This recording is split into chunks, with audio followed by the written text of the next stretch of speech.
When you enter no contact with an avoidant, it often feels like you're doing nothing. No texts, no explanations, no reminders that you still care. And that silence can feel unbearable, especially if you're wired for closeness. But here's the truth most people miss. No contact is not a strategy to trigger panic or force regret. It's a space where something much more important can happen, both for you and for them. Avoidants don't run from love. They run from emotional overwhelm. When a relationship feels like pressure, expectation, or obligation, their nervous system hits the brakes. No contact, when done properly, gives them what they crave most in moments of stress, relief. And that relief is not a failure, it's step one. Because only after relief can curiosity return, and only after curiosity can connection feel safe again. What avoidants secretly want during no contact is not for you to wait, suffer, or put your life on hold. In fact, the opposite. They want the pressure to disappear. They want to feel that their absence doesn't create chaos, that no one is chasing them down, demanding reassurance. When you chase, you unintentionally confirm their deepest fear, that closeness equals loss of freedom. When you don't, something interesting happens. The story in their head starts to crack. They begin to wonder, how are they okay without me? Not in an ego-driven way, but in a grounding way. Stability is attractive to an avoidant because it feels safe. When you focus on yourself, your routines, your friendships, your goals, you send a quiet but powerful signal. Connection with you does not come with emotional debt. You're not fragile. You're not dependent. You're solid. And here's where the real shift occurs. During no contact, avoidants don't want grand gestures or emotional speeches waiting for them. They want emotional consistency to be possible again. They want to believe that if they return, it won't be to the same dynamic that made them pull away. Your growth becomes the proof, not announced, not explained, just lived. This is why no contact works best when it's not performance. Not I'll show them, not I'll make them miss me, but I'll rebuild myself. Because the moment you stop orienting your life around their response, you change the power dynamic. You're no longer waiting to be chosen. You're choosing yourself. And paradoxically, that's what makes reconnection possible. So if you are in no contact right now, understand this. The silence is not empty. It's doing work. For them, it's calming the fear. For you, it's restoring your center. And whether they return or not, you're moving towards something healthier. That's the real win. When people hear the phrase no contact, they often assume it's a punishment, a power move, or a way to make someone feel the pain of your absence. But when it comes to avoidant attachment, that mindset completely misses the point. No contact is not about teaching someone a lesson or forcing them to miss you. At its core, it's about emotional safety and giving the nervous system space to reset, yours and theirs. Without that understanding, no contact easily turns into silent chasing, resentment, or waiting, which undermines its entire purpose. Avoidants are not driven by a lack of feelings. They are driven by a sensitivity to emotional overload.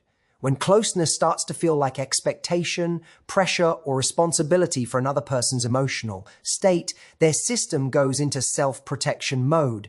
They pull back not because they don't care, but because care starts to feel dangerous. In that state, communication, even loving communication, can feel like intrusion. No contact works because it removes the stimulus that keeps their nervous system in fight or flight. It gives their body the chance to move from threat back to neutrality. This is why trying to explain yourself one last time or sending long emotional messages during no contact usually backfires. Even if your words are reasonable, calm, and heartfelt, they still require emotional engagement. For an avoidant who feels overwhelmed, that engagement feels like pressure. No contact done correctly is not emotional withdrawal with anger attached, it's emotional quiet. It says, without words, you don't have to manage me right now. That absence of demand is what creates safety. At the same time, no contact is just as much about your nervous system as theirs. When a relationship with an avoidant ends or becomes unstable, the non-avoidant partner often lives in a state of heightened anxiety, constantly checking the phone, replaying conversations, imagining outcomes. Staying in contact keeps that anxiety activated. No contact interrupts the cycle. It creates space for your body to calm down, for your thoughts to slow, and for your sense of self to stop revolving around another person's availability. This is where people misunderstand no contact as doing nothing. In reality, it's an active process of regulation. You are learning to soothe yourself without external reassurance. You are rebuilding trust in your own stability. That internal shift matters because avoidants are highly attuned to emotional intensity. When you return to interaction, if you do, showing up calmer, steadier, and less reactive changes the emotional environment entirely. Safety is not something you promise, it's something you embody. Importantly, no contact is not about suppressing emotions or pretending you don't care. It's about not outsourcing your emotional regulation to the person who feels overwhelmed by it. You still feel, process, and reflect, but you do it away from them. That distinction is crucial. Punishment says, I'm withholding to make you hurt. Safety says, I'm stepping back so neither of us feels trapped. Avoidance can feel that difference even if they can't articulate it. When no contact is rooted in emotional safety rather than control, it removes the silent tension that often exists underneath communication. There's no countdown, no internal bargaining, no hidden agenda. That's what allows genuine curiosity to eventually emerge on their side and genuine clarity to emerge on yours. And even if reconnection never happens, the nervous system reset still does its job. It returns you to yourself, grounded, regulated, and no longer operating from fear. When an avoidant pulls away and no contact begins, many people expect one of two outcomes. Either the avoidant immediately panics and comes running back, or they disappear forever because they never cared. Neither of these extremes reflects what actually happens internally. Avoidants tend to move through a quieter, slower emotional sequence, one that starts with relief, shifts into curiosity, and only then opens the door to connection. Understanding this sequence is crucial because misinterpreting the early stages often leads people to break no contact too soon and undo its effect. The first emotion an avoidant usually feels when contact stops is relief. This can be painful to hear, but it's not rejection of you. Relief simply means the pressure is gone. There are no expectations to respond, no emotional conversations to navigate, no fear of being pulled back into something they don't feel equipped to handle. Their nervous system finally gets a pause. If no contact is broken during this phase, if you don't reach out to check in, explain, or seek reassurance, the relief is allowed to fully settle instead of being mixed with guilt or defensiveness. Many people make the mistake of seeing this relief as proof that the avoidant doesn't care. In reality, it's what makes caring possible again later. You can't miss someone when you feel chased, cornered, or emotionally responsible for their well-being. Relief is the body returning to baseline, and once the system is calm, the mind becomes available for reflection. This is where the second phase quietly begins. Curiosity doesn't show up as longing at first. It shows up as wondering. I haven't heard from them. They're really giving me space. I thought they'd reach out by now. This curiosity is subtle, but it's important. It's the moment where the avoidant starts to mentally re-engage without feeling forced. And this only happens if no contact is clean.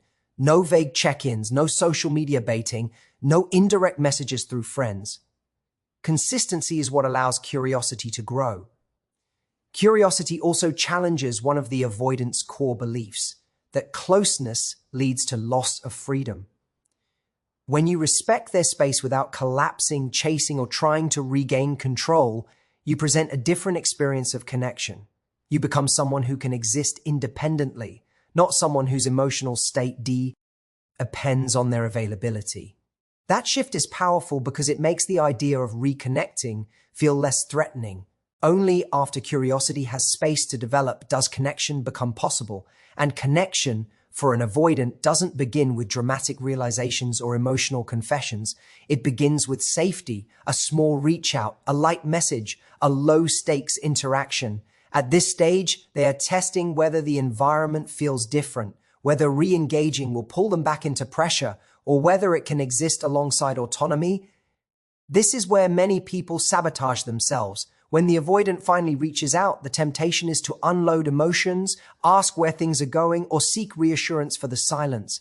But doing so collapses the sequence. It reintroduces pressure at the very moment safety was forming.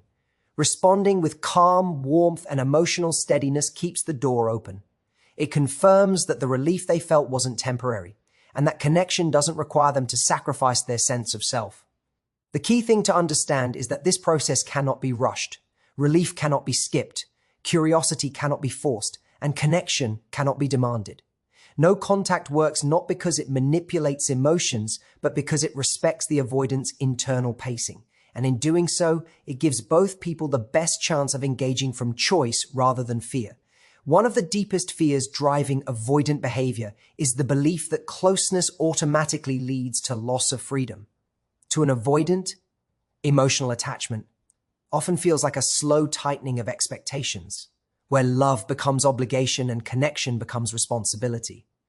This fear doesn't usually come from the present relationship alone, but from earlier experiences where their needs for autonomy were dismissed or where intimacy felt overwhelming. Because of this, anything that resembles chasing, even when it's done with love, activates their instinct to pull away. Chasing doesn't always look dramatic. It can be repeated check-ins, asking for clarity too soon, explaining your feelings over and over, or trying to fix the distance by being more available. While these behaviors make sense from a place of anxiety or care, to an avoidant they feel like pressure. Each attempt to close the gap confirms the internal story that if they stay close, they'll be responsible for managing someone else's emotions. The more that story is reinforced, the more they retreat to protect themselves. This is why chasing doesn't create reassurance, it creates distance. It signals that your emotional equilibrium depends on their responses, their presence, their consistency. For an avoidant, that dependency feels unsafe, not because they don't want to matter, but because they fear being needed in a way that erases their independence. When they sense that fear being triggered, their system moves toward withdrawal as a form of self-preservation. Self-grounding, on the other hand, quietly challenges this belief at its core. When you stop chasing and start regulating your own emotions, you demonstrate something profoundly different. That closeness with you does not require them to carry your emotional weight. Grounding looks like returning to your routines, investing in your own life, and allowing uncertainty without demanding immediate answers. It's not indifference, it's stability. This shift matters because avoidants are highly sensitive to emotional tone. They may not consciously analyze behavior, but they feel the difference between pressure and presence. When you are grounded, your energy changes. You communicate less from urgency and more from choice. Even silence feels different when it's rooted in self-respect rather than protest. That difference disrupts the avoidance expectation that distance will be followed by pursuit. Over time, not chasing introduces a new possibility into their internal model of relationships. Instead of, if I pull back, they'll cling, the experience becomes, if I pull back, they stay steady. That steadiness is unfamiliar, and that's where curiosity begins to replace fear. They start to question whether closeness with you would actually cost them their autonomy, or whether it could coexist with it. Importantly, self-grounding is not a performance meant to provoke a reaction. Avoidance can sense when someone is doing no contact while emotionally waiting, counting days, and monitoring outcomes. That hidden attachment still feels like pressure. True grounding means you are genuinely turning your attention back to yourself, regardless of what they do. It's choosing emotional self-sufficiency not as a tactic, but as a standard. When an avoidant eventually re-engages, what they're responding to is not silence itself, but the emotional quality behind it. A grounded person doesn't rush to reclaim closeness or demand reassurance. They respond calmly, without resentment or overexcitement. That response confirms that the absence of chasing was real, not conditional. By not chasing, you remove the emotional tug-of-war that keeps avoidance locked in fear. And by grounding yourself, you offer something they rarely experience, connection without captivity. That's what slowly rewrites the belief that intimacy must come at the expense of freedom. In many relationships, especially those involving avoidant dynamics, Power is not about control or dominance. It's about emotional orientation. Whoever is more focused on the other person's behavior, moods, and decisions tends to feel less grounded, while the person who is less invested appears to have more freedom. During no contact, something subtle but transformative can happen. The power dynamic begins to shift, not because you take anything from the avoidant, but because you give something back to yourself.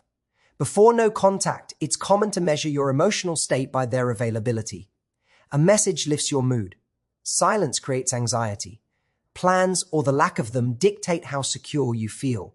This orientation places your emotional center outside of you. The avoidant doesn't need to consciously seek power for this imbalance to exist. It emerges naturally when one person is emotionally self-directed and the other is emotionally reactive. No contact interrupts this pattern by forcing a redirection of focus. As you move through no contact, your growth becomes the quiet force that reshapes the dynamic. Growth here doesn't mean dramatic reinvention or public displays of happiness. It means developing emotional self-trust. You learn to tolerate uncertainty without collapsing into fear. You begin making decisions based on what supports your well-being rather than what might bring them closer. Over time, your sense of stability stops being contingent on their actions. That internal shift is the true change in power. What makes this shift quiet is that it's not announced or negotiated. You don't tell the avoidant that you've changed, healed, or moved on. You simply show up differently when and if interaction resumes. Avoidants are particularly sensitive to emotional tone and energy. They may not articulate what feels different, but they notice it. Conversations feel lighter. There's less urgency, less emotional weight, less implicit demand. That difference alters how safe the connection feels. From the avoidant's perspective, this can be disorienting in a positive way. They are used to being the one who needs space while the other person seeks closeness. When that pattern shifts, when you are no longer chasing or waiting, they may feel a new sense of balance. Not because they've lost control, but because the relationship no longer revolves around managing distance. Autonomy is preserved on both sides. Your growth also removes the unconscious leverage that avoidant behavior once had.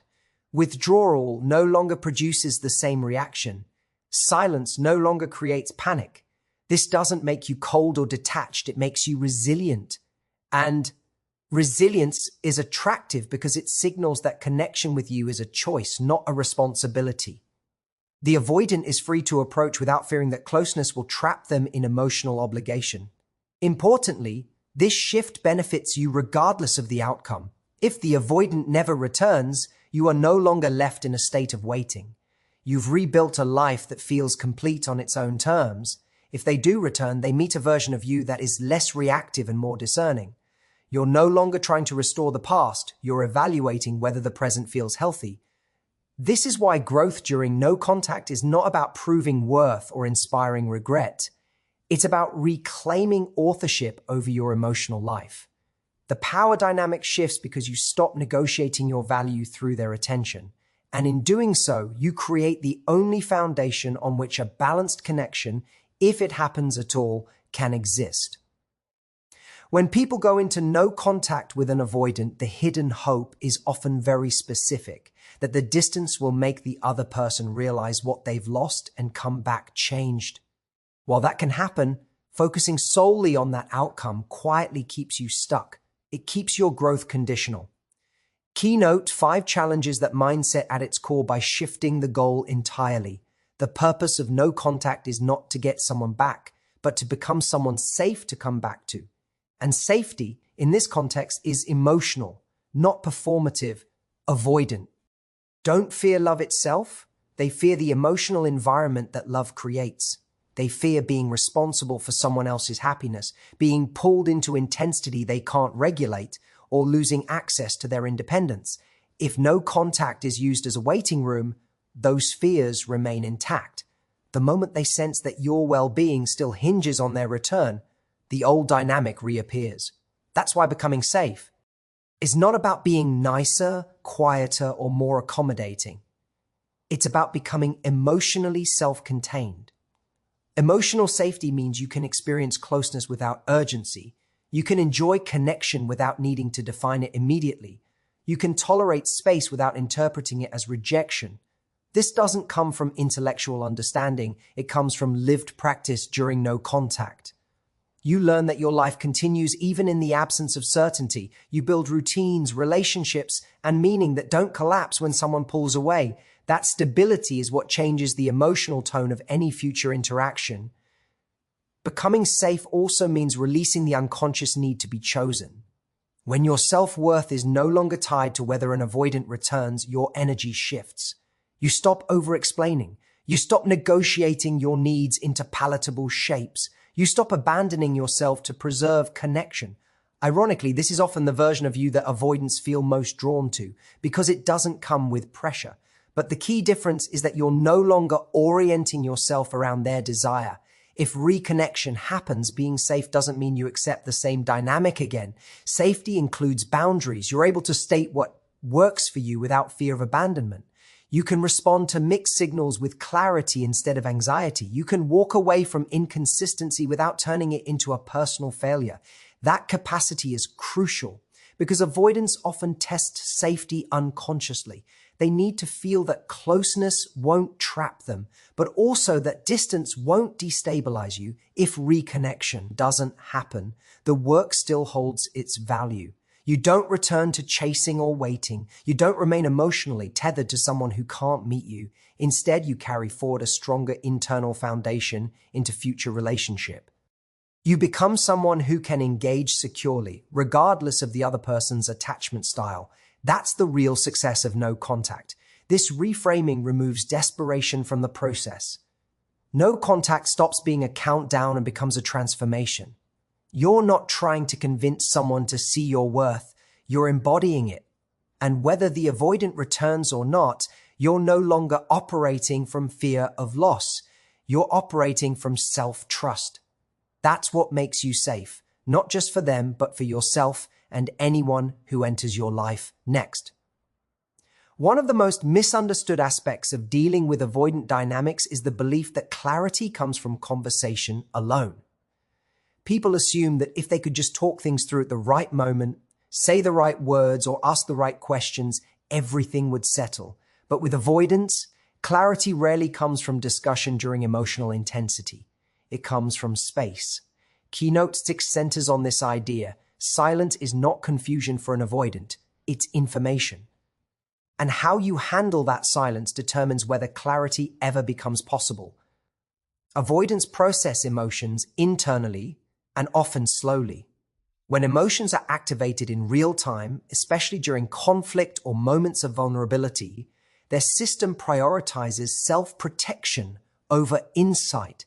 Questions feel invasive. Conversations feel like traps. Even well-intentioned attempts to understand where we stand can feel like demands. No contact removes the immediate pressure to define, decide, or resolve. It allows their internal world to settle enough for genuine awareness to surface. This doesn't mean avoidants are unaware during silence. On the contrary, silence is often when reflection finally happens. Without the constant stimulus of messages, expectations, or emotional cues, they can notice what's missing, what feels lighter, and what feels emptier. But this reflection only occurs if the silence is clean. If it's filled with indirect messages, social media signals, or emotional undercurrents of waiting, the nervous system remains activated. True space is what allows insight to emerge. At the same time, silence gives you information as well. It shows you how it feels to exist without chasing clarity from someone else. It reveals patterns in your own attachment, how quickly you seek reassurance, how uncomfortable uncertainty feels, how much of your identity was tied to being chosen. Instead of using silence as a void to fill, you begin using it as a mirror. That self-awareness is a form of clarity no conversation could provide. Many people fear that silence means they're being forgotten. For avoidance, silence often means they are no longer defending themselves. And when defense drops, honesty becomes possible, not always in the form of a reunion, but in the form of truth. Sometimes that truth is reconnection, sometimes it's distance. Either way, it's clearer than the push-pull confusion that existed before. Another important shift happens here. You stop forcing timelines. Avoidants shut down when they feel rushed toward emotional conclusions. Silence removes the countdown. There's no deadline to decide, no expectation to define the relationship immediately. This makes any eventual choice more authentic. A decision made in calm is more meaningful than one made to escape pressure. Silence also exposes compatibility. If space creates relief but no curiosity, that's information. If it creates calm followed by desire for reconnection, that's information too. Instead of arguing with reality, silence lets reality reveal itself. You're no longer negotiating with potential, you're observing behavior, and that observation empowers you to make grounded choices rather than emotional ones. Crucially, using silence well means not treating it as a test. Tests keep you emotionally invested in the outcome. Silence used for clarity is rooted in self-respect, not strategy. You're not waiting to see if they pass or fail. You're allowing time to show you what is true. That orientation removes the anxiety that fuels overthinking. In this way, silence becomes a stabilizing force rather than a punishment. It slows everything down enough for truth to surface, about them, about you, and about whether a connection can exist without fear. And clarity that emerges naturally is always more sustainable than clarity forced through pressure. So if you take one thing from this, let it be this. No contact is not about control, silence, or winning someone back. It's about returning to yourself.